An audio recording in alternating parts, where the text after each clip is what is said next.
Hello everyone, my name is Adya Jha, and I'm going to be presenting a TED Talk on one of the most relevant issues in society as of now. Now, before I start, I want all of you to close your eyes and imagine something with me, okay? Close your eyes and imagine that it's a sweltering hot day, the sun's overhead, and people are sweating like crazy. At this moment, your face is covered with a cloth that's made of a pressure cooker inside. You're covered from head to toe, and there's absolutely nothing you can do about it. The only window you have to the world is a mesh of close interwoven cloth that's irritatingly close to your eyes, and it's made it very, very hot. Now let's imagine that for a second. And once we have, we'll deduce that it's not very Now let's imagine that for a second. And once we have, we'll deduce that this walk wasn't probably very memorable, right? It wasn't very refreshing. That's what women in Afghanistan have to go through every day. And not just Afghanistan, of course. It's not abnormal for several women in rural parts of India to completely cover their faces. A big why might pop into your head. You might question that what is wrong with them. Did they do something wrong? Did they commit a sin? Or did they make a big mistake to made to go through this treatment every day? Well, I'll give you the answer. Women are sinners. They made the biggest mistake of their life the moment they were born into this world as women. Can I borrow your attractive wife for a while? Might have been heard by you on more than your fair share of occasions. Besides sounding cringy, it also screams that women are their husbands and that they're never their own. It's always someone else's property, right?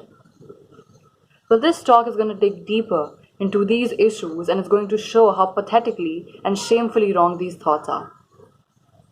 Ever wondered when things went wrong? Specifically after a moment of being labeled as too girly, feminine, or gentle for something, as to why this toxicity was born in the first place? Chimpanzees. I'm not starting a wordplay. These animals have proudly set the stepping stone for sexism for the entire animal kingdom to follow. And that's what my talk is going to be about.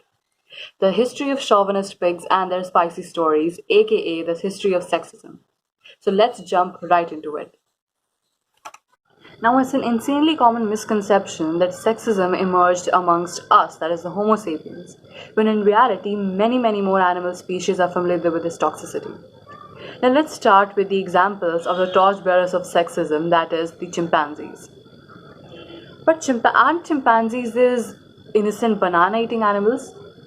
Well, I don't know about their banana eating habits, but it's certainly a banana republic out there. Research has shown that chimpanzees are manifestly patriarchal.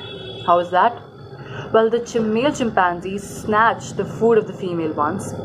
They copulate with the ones that are already ovulating, and if the female chimpanzees do something as simple as spending time away from their common group, the male chimpanzees kill them, while those dudes waste their time drinking coconut water with their pals. So next time you come across a chimpanzee, remember that they are not these innocent banana-eating animals. After proving my point about the hairy chauvinism, let's move on to a species that's as closely related to us as the chimpanzees are. The bonobos. What's different about these hairy dudes is well, there has never been an observed case of sexual coercion or male dominance in this species, while biologically, the male bonobos are somewhat larger than the female bonobos. And if that isn't cool enough, the female bonobos are dominating this entire bonobos species. Now you might be questioning as to why am I talking about chimpanzees and bonobos in a talk that discusses the history of sexism? Because in reality, the difference that exists between the chimpanzees and the bonobos also started emerging amongst us when we started settling as farmers some 12,000 years ago. It has been found out that while we were hunter-gatherers, the females always had the support of the group they had known and grown up with. That is exactly what the female chimpanzees are missing: support. Research found out that the female chimpanzees were largely isolated from each other, while the female bonobos always came to each other's aid.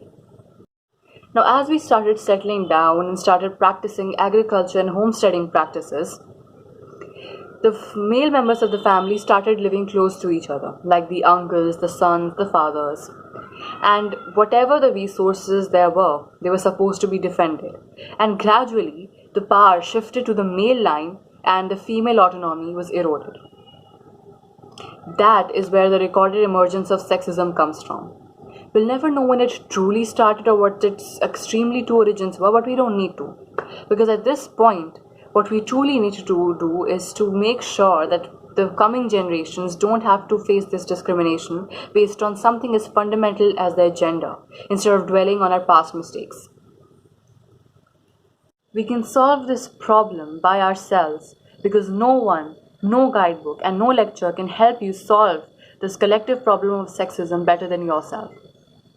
And yes, I'm looking at the males too because, mind you, sexism does not just affect the female gender, it destroys the society and economy in general. Because half of the world's population are women. How many of them can you differentiate against?